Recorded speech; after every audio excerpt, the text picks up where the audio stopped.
So I had two projects last year that really threw me for a loop in terms of just things not working out.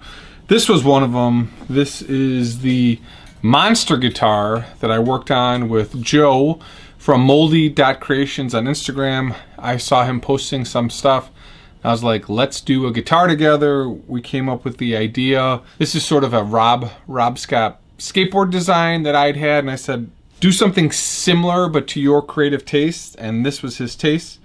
He sent me a whole bunch of pictures here with his work in process, and it's just amazing. I bought a bunch of stuff from him and will continue to do these now that I know how to do them right.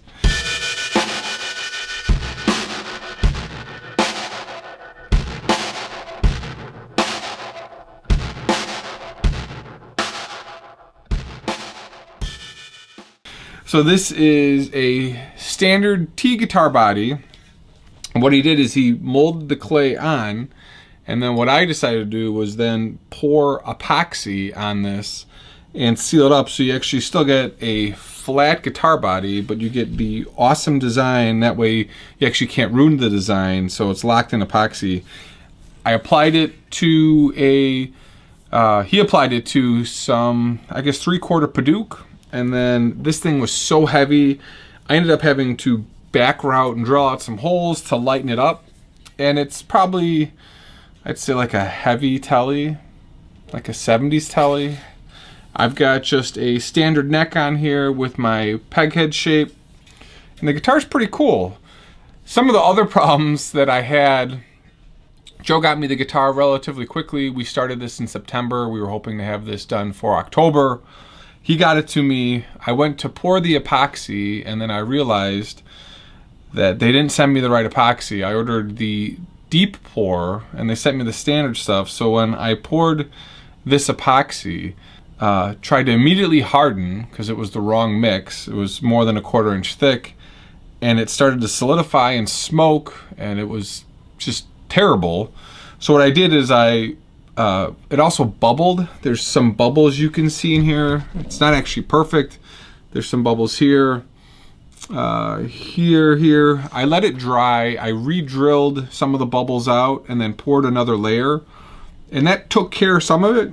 It's still not perfect, but the epoxy was sort of cracking. So what I had to do was put I don't know, this is a 30-degree edge on it, because I couldn't get this to clean up correctly. So as we were routing this, it started to shatter then at one point, spraying me with epoxy because it became really brittle. It wasn't the standard epoxy.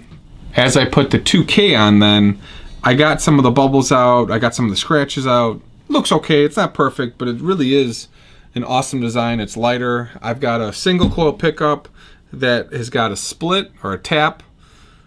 I know there was a big fight in one of my videos on this. And as I had the original pickup from a guy on eBay, that pickup was broken.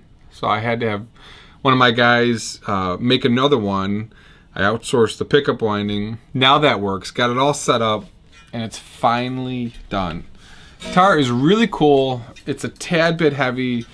Put a special output jack on this thing because I was worried about how I was going to drill in, and if I drilled in I would see the output jack. So I took a couple different special precautions. It's funny, as I was mounting the bridge in, it sort of pushes the epoxy back out. You got to drill that really carefully, kind of like a little bit wider but not too wide, or else you got to really push it down. Working with epoxy this thick is interesting. I've done the fabric guitars and I hadn't had any problem with those. But this one, I have to make sure I'm getting the right epoxy from my supplier. Here's the upper tap. Both.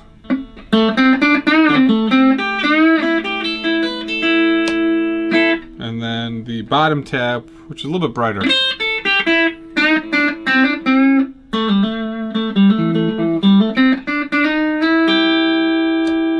So when I have both of them running, a little bit cleaner, louder. Then one of the taps is just lower output.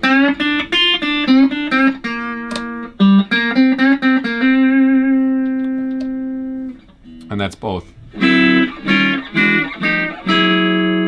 So this is definitely a lessons learned for me. Not every project turns out perfectly, but this is one of the ones that I've had some of the most frustrations with, not only in some of the techniques I tried and failed with, but then even some of the things outside of my control broke as well. So thanks for watching, guys. We'll see you in the next video.